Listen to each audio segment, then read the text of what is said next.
Social media നോക്കുന്ന സമയത്ത് നമ്മുടെ ഗണേഷ് കുമാറിന്റെ രക്തത്തിന് വേണ്ടി മുറവിളി കൂട്ടിക്കൊണ്ടിരിക്കുകയാണ് അല്ലേ. അതായത് ഒരു 99.5% പേരും നമ്മുടെ ഗണേഷ് കുമാർ സാറിനെ കടിച്ച് കീറാൻ വേണ്ടി നോക്കുകയാണ്. അതിൽ വളരെ രസകരമായി തോന്നിയ ഒരു കാര്യം എന്ന് പറയുന്നത്, വളരെ പ്രഗത്ഭരായ ഒരു 3 പേര്, അത് പറയാൻ ഏറ്റവും കൂടുതൽ യോഗ്യതയുള്ള ഒരു 3 പേര് അഭിപ്രായം പറഞ്ഞാണ് അതിൽ വളരെ ഡിഫറൻ്റ് ആയിട്ട് എനിക്ക് തോന്നിയത്. അത് ആരൊക്കെയാണെന്ന് ഒന്ന് പറയാം. ഒന്ന് നമ്മുടെ രാജ്മോഹൻ ഉണ്ണിത്താൻ, ഓക്കെ, പിന്നെ നമ്മുടെ രാഹുൽ മാങ്കൂട്ടത്തിൽ, പിന്നെ നമ്മുടെ കെ മുരളീധരൻ. ഈ 3 പേര് മറ്റേ നമ്മുടെ ഗണേഷ് കുമാറിനെ ആ ഒരു വിഷയത്തില് അഭിപ്രായം പറഞ്ഞാണ് വളരെ രസകരമായി തോന്നിയത്. അപ്പൊ നമുക്ക് ജസ്റ്റ് ഒന്ന് കേട്ടിട്ട് വരാം. ഓക്കെ. പ്രണയമാണെന്ന് പറഞ്ഞാലും അത് അനുവദിക്കപ്പെടാത്ത രീതിയിലുള്ള ഒരു നിയമവിരുദ്ധ പ്രവൃത്തി അന്നുണ്ടായിട്ടുണ്ടോ? അദ്ദേഹം മറുപടി പറയട്ടെ. ഒന്ന്, അന്നത്തെ ദിവസം നടന്ന സംഭവ വികാസങ്ങളിൽ അദ്ദേഹം ഇനി എന്ത് പ്രണയമാണെന്ന് പറഞ്ഞാലും ഈ രാജ്യത്തിന്റെ ഒരു നിയമത്തിന്റെയും പരിരക്ഷ ലഭിക്കാത്ത ഒരു ഗുരുതരമായ ക്രൈം ശ്രീ കെ.ബി. ഗണേഷ് കുമാർ നടത്തിയിട്ടുണ്ടോ? ഒന്ന്. രണ്ട്, അദ്ദേഹം ചൂഷണം ചെയ്ത മനുഷ്യന്മാർ. മോഹൻ ഉണ്ണിത്താന്റെ കുറച്ച് വീഡിയോകൾ കേൾക്കാം. രണ്ടാമത്തെ ഭാര്യയാണ്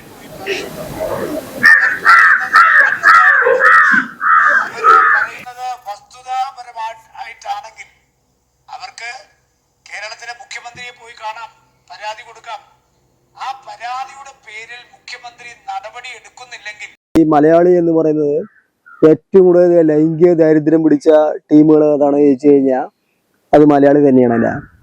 അതായത് കൊണ്ടുവന്ന പെണ്ണിനും കുഴപ്പമില്ല, കൊണ്ടുവന്ന ആളിനും കുഴപ്പമില്ല, ഇപ്പൊ കൊണ്ടുവന്ന ആളുടെ കെട്ടിയവൾക്കും വലിയ കുഴപ്പമില്ല.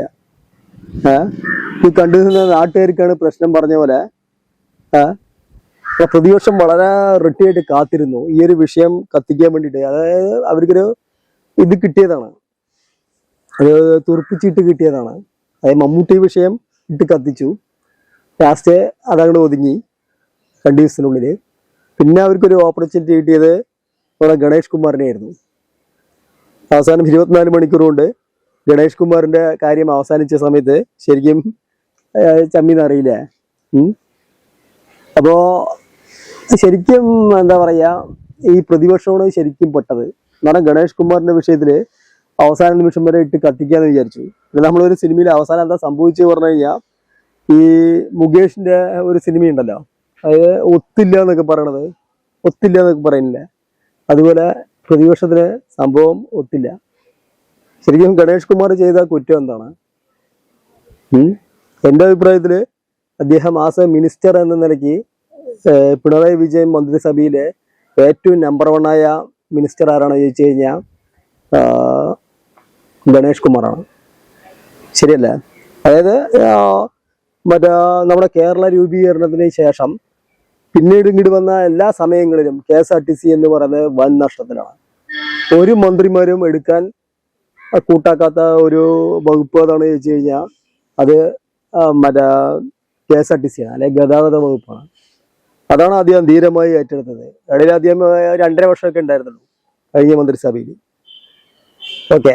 അപ്പൊ ആ ഒരു KSRTC എന്ന് പറഞ്ഞാൽ തന്നെ ഏറ്റവും ദുരിതം, ഏറ്റവും കൂടുതൽ സ്വകാര്യ മേഖലയ്ക്ക് വിൽക്കുന്നുള്ള ഒരു കണ്ടീഷനിലാണ് അദ്ദേഹം വന്നത്.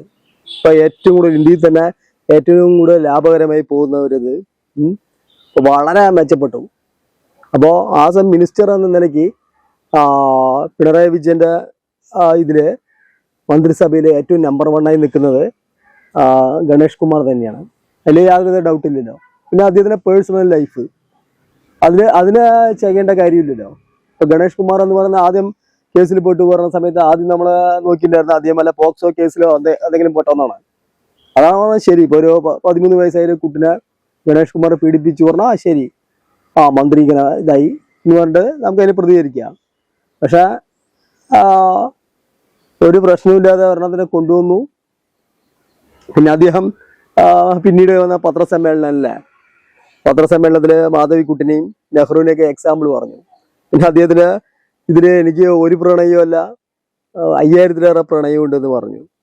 അപ്പൊ അതിനെ ട്രോൾ ചെയ്തിട്ട് അല്ല അതിനെ കൊണ്ടുപിടിച്ചിട്ടാണ് ബാക്കിയുള്ള ഫെമിനിസ്റ്റുകളൊക്കെ സംസാരിച്ചിട്ടുണ്ടായിരുന്നത്. യഥാർത്ഥത്തില് അവിടെ അത് പറയേണ്ട കാര്യമില്ല. ഒരു ലോജിക്കലായിട്ട് ഒരു ഫ്ലോയിൽ പറഞ്ഞൊരു ഡയലോഗാണ്. ഒരു പ്രണയമാണോ? ഇപ്പൊ ഗണേഷ് കുമാറിന് ഒരു പ്രണയമല്ല 5000 പ്രണയം ഉണ്ടെന്ന് അദ്ദേഹം ഒരു ഫ്ലോയിൽ പറഞ്ഞൊരു ഡയലോഗാണ്. ഓക്കെ, അത് ഇതേപോലെ മനോരമയുടെ ഒരു ഇന്റർവ്യൂല് മോഹൻലാൽ പറഞ്ഞിട്ടുണ്ടല്ലോ, എനിക്കിത് ഒരു സ്ത്രീയല്ല 3000-ഓളം സ്ത്രീകളുമായിട്ട് എന്തുകൊണ്ട് പറയുമ്പോൾ ഒരു നമ്മൾ ഇന്റർവ്യൂ ചെയ്യുന്ന സമയത്ത് ചോദിക്കുന്ന സമയത്ത് ഒരു കൗണ്ടറിൽ ഒരു ലോജിക്കൽ പറഞ്ഞു എന്ന് മാത്രമേ ഉള്ളൂ. അതിനെ വളരെ കൊണ്ടുപിടിച്ചിട്ടാണ് ഫെമിനിസ്റ്റുകൾ സംസാരിച്ചുകൊണ്ടിരിക്കുന്നത്. അതുകൂടി കേൾക്കുന്ന സമയത്ത് ചിരിയേ വരുന്നത് അല്ലേ. മൊത്തം കൺക്ലൂഷനില് മറ്റേ കൊണ്ടുവന്ന പെണ്ണിനും കുഴപ്പമില്ല, കൊണ്ടുവന്ന ആളിനും കുഴപ്പമില്ല, ആർക്കും ഒരു പ്രശ്നമില്ല. മനസ്സിലായില്ലേ? അതായത് കണ്ടു നിൽക്കുന്ന നാട്ടുകാർക്കാണ് പ്രശ്നം പറഞ്ഞ പോലെയാണ് ഈ കേസിൽ ഉണ്ടായത്. ശരിക്കും പ്രതിപക്ഷം ചമ്മീന്ന് അറിയും, അത്ര തന്നെ. ഇപ്പൊ ഗണേഷ് കുമാർ എന്താ പറയാ, ആസ് എ മിനിസ്റ്റർ എന്ന നിലയ്ക്ക് വളരെ ഗംഭീരമായി പോയിക്കൊണ്ടിരിക്കുന്നുണ്ട്. ഇനി ഗംഭീരമായി പോട്ടെ. ഇനി അദ്ദേഹത്തിന്റെ മറ്റേ പത്തനാപുരത്തിലെ കുറച്ച് ആളുകളുടെ ഇത് കണ്ടു, ബൈറ്റ് കണ്ടു. അവർക്കൊന്നും അവിടെ ഒരു പ്രശ്നമേ അല്ല, വിഷയമേ അല്ല. ബഹുഭൂരിപക്ഷം പേരും എന്താണ്, അദ്ദേഹം ഒരു മിനിസ്റ്റർ എന്ന നിലയ്ക്ക് അദ്ദേഹം നന്നായി ചെയ്തിട്ടുണ്ടായിരുന്നോ, അത് മാത്രം നമുക്ക് നോക്കിയാൽ മതി അല്ലേ. നമ്മളെന്താ ഒരാളുടെ പേഴ്സണൽ ലൈഫിലേക്ക് കിടന്ന് ചെയ്യാൻ നിൽക്കുന്നത്? അതിപ്പോ എല്ലാ പ്രശ്നങ്ങളും ഒതുക്കി തീർന്നു, പിന്നെയും അതിനെ കൊണ്ടുപിടിച്ച് അതിനെ ഇതാക്കി ഇതാകാൻ നിൽക്കുകയാണ്. പക്ഷെ ഒരു വിലയും പോയില്ല എന്നാണ് വേറൊരു കാര്യം. പിന്നെ രാഹുൽ മാങ്കൂട്ടത്തിനും മറ്റേ ഗണേഷ് കുമാറിന് ഈ കേസുകൾ തമ്മിൽ വളരെ വ്യത്യാസമുണ്ട്. അതായത് രാഹുൽ മാങ്കൂട്ടത്തിനെ പുറത്താക്കിയത് ഓരോ പെൺപിള്ളേർ ഒരാഴ്ച കൂടുന്തോറും വന്ന് ബലാത്സംഗ കേസിൽ പരാതി പറഞ്ഞ് മൊത്തം നാറിയതിന് ശേഷമാണ് അദ്ദേഹത്തിനെ പുറത്താക്കിയത്. അവിടെ ഇന്ന് പരാതി കൊടുത്ത് നാളെ മറ്റേ എന്താ പറയാ പുറത്താക്കിയതല്ല ചെയ്തത്. ഗണേഷ് കുമാറിനെതിരെ ആരും പരാതി കൊടുത്തിട്ടില്ല.